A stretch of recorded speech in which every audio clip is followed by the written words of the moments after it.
रुख करते हैं राजधानी रायपुर से आ रही बड़ी खबर का, जहां छत्तीसगढ़ विधानसभा सत्र का दूसरा दिन आज वित्त मंत्री ओपी चौधरी सदन में पेश करेंगे बजट। और इसके साथ ही वित्त मंत्री ओपी चौधरी ने लिया भगवान का आशीर्वाद। तस्वीरें आप देख सकते हैं जहां पर ओपी चौधरी ने बजट प्रस्तुत करने से पहले भगवान का आशीर्वाद लिया, पूरे विधि विधान के साथ पूजा अर्चना की। बेहतर काम के प्रयास में जुटी है सरकार, ऐसा कहना है वित्त मंत्री का। प्रभु राम के आदर्श पर चल रही है सरकार। राम मंदिर में वित्त मंत्री ने की पूजा अर्चना।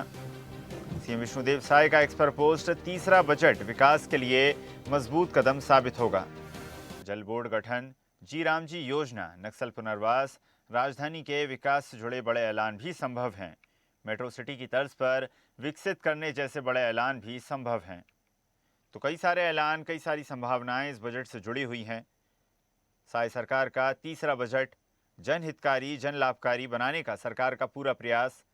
वित्त मंत्री ओपी चौधरी ने बजट प्रस्तुत करने से पूर्व पूजा अर्चना की, विधि विधान के साथ ईश्वर का आशीर्वाद लिया और प्रदेश की सुख समृद्धि की कामना की।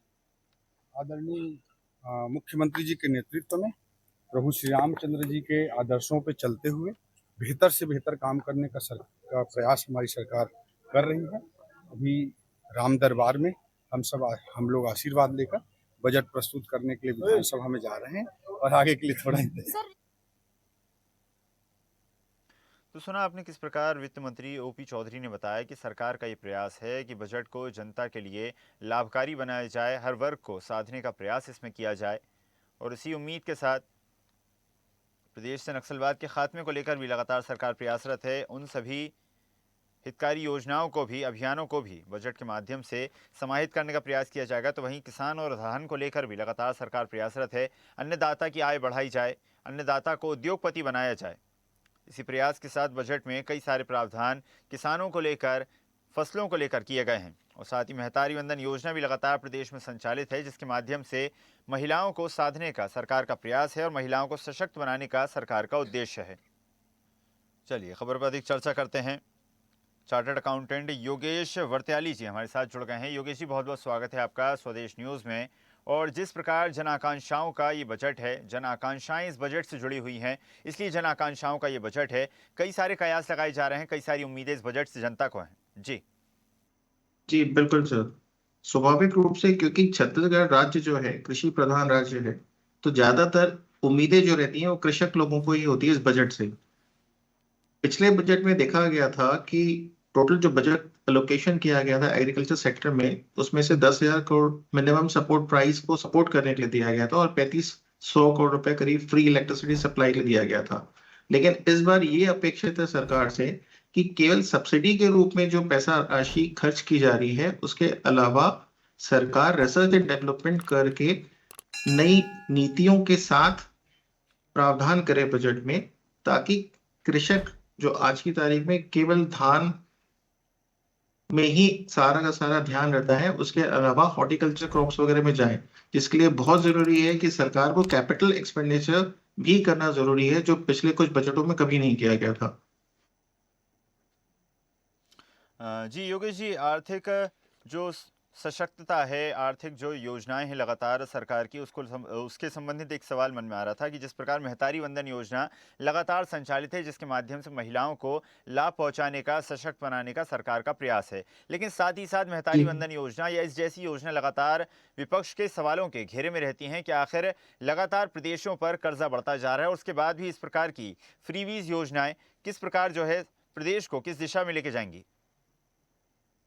सर, अगर पिछला बजट देखें जो 1,65,00,000 करोड़ का बजट था पिछला 25-26 का, जिसमें से 40% राशि सहायता एवं सब्सिडी अनुदान में दी गई थी। ये कहना कि महतारी वंदन योजना से महिलाओं का कोई भला होता है, ये ऐसा मानना बिल्कुल गलत है। 1,000 रुपए प्रति माह किसी को मिलने से स्वाभाविक रूप से किसी की भी आजीविका में कोई फर्क नहीं पड़ने वाला। ज्यादा जरूरी ये है कि सरकार को कैपिटल एक्सपेंडिचर करके वो योजनाओं को क्रियान्वित करना चाहिए, जिससे व्यक्ति स्वयं अपना रोजगार खुद चुन सके और उसे आगे अग्रसर करके तो कोई तरक्की प्राप्त कर सके। मुफ्त में जो मिली हुई राशि है, उसका उपयोग कभी भी आर्थिक रूप से किसी भी राज्य के लिए सही नहीं रहता। उससे वैल्यू एडिशन कुछ भी नहीं हो रहा है इकोनॉमी में। इनफैक्ट हो ये रहा है कि जो व्यक्ति कल तक कामगार थे आज के सारे बेरोजगार होकर घर में ही बैठ जा रहे हैं। योगेश जी बिल्कुल, और जिस प्रकार किसी भी प्रदेश की बात की जाए या देश की उन्नति की बात की जाए तो मैं समझता हूँ उस देश का जो बजट है वो हेल्थ पर और एजुकेशन पर केंद्रित होना चाहिए। क्या लगता है आपको, इस बजट से क्या कुछ उम्मीदें हैं? हेल्थ पर क्या कुछ संभावनाएं हैं और बजट जो है एजुकेशन को लेकर कितना होना चाहिए? तो देखिए, हेल्थ और एजुकेशन में बहुत इंपॉर्टेंट बात यह है कि जो हेल्थ में भी व्यय किए जा रहे हैं सरकार के द्वारा, वो हर बार यही कहा जाता है कि जैसे 5 लाख रुपया आपको एक इंश्योरेंस दे दिया जा रहा है कि आप इतना इंश्योरेंस कवर कर लीजिए। सारा का सारा हेल्थ बजट पूरा का पूरा इसी योजना के अंतर्गत खत्म हो जाता है। अब ग्राउंड रियलिटी ये है कि इस कार्ड को लेके, आयुष्मान कार्ड को लेकर के व्यक्ति जाता है एक प्राइवेट अस्पताल में, वो एक बीमार मरीज ना होकर के एक ग्राहक बन के रह जा रहा है उस अस्पताल के लिए। ज्यादा जरूरी ये है कि सरकार को अपने कैपिटल रिसोर्सेज बढ़ाने चाहिए, अपना हेल्थ इंफ्रास्ट्रक्चर डेवलप करना चाहिए, और जो ये व्यय है वहां पे करना ज्यादा उचित है, बजाय इसके कि एक एक व्यक्ति को कह दिया जाए कि तुम 5 लाख रुपए तक का आपका जो भी इलाज है वो फ्री में होगा। उसका भ्रष्टाचार का लेवल स्वाभाविक रूप से हर एक को पता है।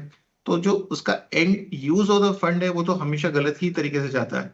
सरकार की नीति है कि अस्पताल का संचालन नो प्रॉफिट नो लॉस पे रहेगा, लेकिन सभी को पता है कि हर अस्पताल प्रॉफिट की दृष्टिकोण से ही चल रहा है और सरकारी अस्पताल में कोई भी व्यक्ति एडमिशन लेने को तैयार नहीं है। तो ज्यादा जरूरी ये है कि rather than insisting on this card system, सरकार को खुद अपना इंफ्रास्ट्रक्चर डेवलप करना चाहिए ताकि लोगों को ये सेवाएं अपने आप ही मुफ्त में मिल सकें। जी बिल्कुल योगेश जी, माना जा सकता है कि हेल्थ सेक्टर में और एजुकेशन सेक्टर में सरकार को ध्यान केंद्रित करने की आवश्यकता है, ज़रूरत है। आपका धन्यवाद योगेश जी, जुड़ने के लिए और जानकारी साझा करने के लिए। और ऐसी ही ताज़ा खबरों के लिए लाइक, फॉलो और यूट्यूब पर सब्सक्राइब कर बेल आइकन जरूर दबाइए और हर अपडेट के लिए विजिट कीजिए स्वदेशलाइव.com।